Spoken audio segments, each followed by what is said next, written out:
भारत दौरे पर जल्दी आएंगे रूस के राष्ट्रपति व्लादिमीर पुतिन।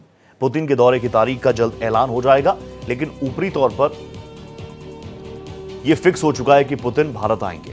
ब्रिक्स समिट में प्रधानमंत्री नरेंद्र मोदी ने उन्हें निमंत्रण दिया था, न्योता दिया था, और क्रेमलिन में प्रेस सचिव ने यह जानकारी दी है कि भारत के न्योते पर, यानी अपने दोस्त, अपने करीबी मुल्क भारत के न्योते पर व्लादिमीर पुतिन भारत आएंगे। मोदी सरकार 3.0 के पहले दौरे पर व्लादिमीर पुतिन से मुलाकात करने भी पहुंचे थे। रूस दौरे पर थे, उसके बाद यूक्रेन भी पहुंचे प्रधानमंत्री। ये कूटनीति है देश की। ये बताता है कि कितनी फ्लेक्सिबल हमारी फॉरेन पॉलिसीज हैं। ब्रिक्स, आपको याद होगा, अभी ब्रिक्स हुआ और ब्रिक्स में प्रधानमंत्री नरेंद्र मोदी ने इनवाइट किया व्लादिमीर पुतिन को। मेरे साथ मेरे वरिष्ठ सहयोगी कृष्ण मोहन शर्मा जी जुड़ चुके हैं। कृष्ण मोहन जी, अब ये बिल्कुल साफ हो चुका है क्या कि व्लादिमीर पुतिन भारत आ रहे हैं, बस तारीखों का औपचारिक ऐलान बाकी है? मेरे सूत्र बता रहे हैं कि 3rd वीक ऑफ दिसंबर में व्लादिमीर पुतिन जो है वो भारत का दौरा कर सकते हैं।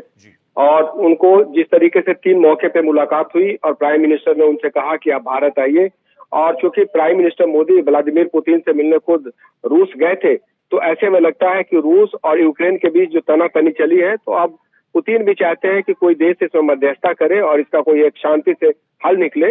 तो व्लादिमीर पुतिन भारत आएंगे और प्रधानमंत्री के न्योता पे वो भारत आ रहे हैं। कृष्ण मोहन जी, ये पॉलिसीज हमारे देश की, ये जो फ्लेक्सिबल फॉरेन पॉलिसीज हैं, आप तो इन चीजों में बिल्कुल महारत हासिल की हुई है आपने। एक तरफ हम देख रहे हैं कि डोनाल्ड ट्रंप से भी प्रधानमंत्री की बात हो रही है, दूसरी तरफ रूस से भी हम लोग बात कर रहे हैं।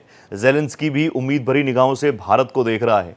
तो विश्व गुरु तो ठीक है, लेकिन विश्व बंधु के तौर पर हमारी इमेज काफी सशक्त हो रही है। भारत ने हमेशा से कहा है कि हम युद्ध नहीं चाहते हैं, शांति है, और बुद्ध चाहिए, युद्ध नहीं बुद्ध चाहिए। तो बुद्ध का मतलब शांति का रास्ता, और शांति के रास्ते पे लाने के लिए ज़ेलेंस्की ने भी कहा, पुतिन ने भी कहा कि अगर भारत चाहे और चीन चाहे तो युद्ध समाप्त हो सकता है।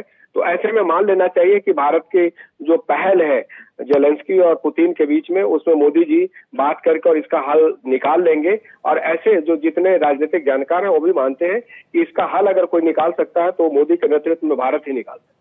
एक चीज और बताइएगा कृष्ण मोहन जी, क्योंकि जब से रूस यूक्रेन का युद्ध हुआ, पुतिन भी ज्यादातर देशों की यात्रा करने से बचते रहे हैं। हालांकि बीच में वो गए थे, उनकी मुलाकात किम जोंग से भी हुई थी, चाइना की डेलीगेशन से भी मुलाकात हुई थी, और अब भारत आना किस तरीके से कूटनीतिक स्तर पर ये कितना बड़ा कदम हो सकता है? भारत और रूस के रिश्ते पहले से बहुत अच्छे रहे हैं, और ऐसे में प्राइम मिनिस्टर ने अगर उनको न्योता दिया है तो जाहिर सी बात है कि आने से एक गर्मजोशी होती है, आप दोनों में डायलॉग होते हैं, दोनों एक दूसरे देश की स्थिति को चर्चा करते हैं, क्या पॉलिटिकल आउटकम्स है, आफ्टरमार्थ है, उसकी चर्चा करते हैं। तो पुतिन इसलिए आ रहे हैं, तो ये मान के चलिए कि पुतिन अगर आ रहे हैं तो कोई रास्ता हल जो है वो ढूंढ निकालेगा भारत, और जो यूक्रेन और भारत जो युद्ध है रशिया के बीच का, उसका कोई शांतिपूर्ण हल निकलेगा बीच में। बहुत धन्यवाद कृष्ण मोहन शर्मा जी, आप जुड़े हमारे साथ।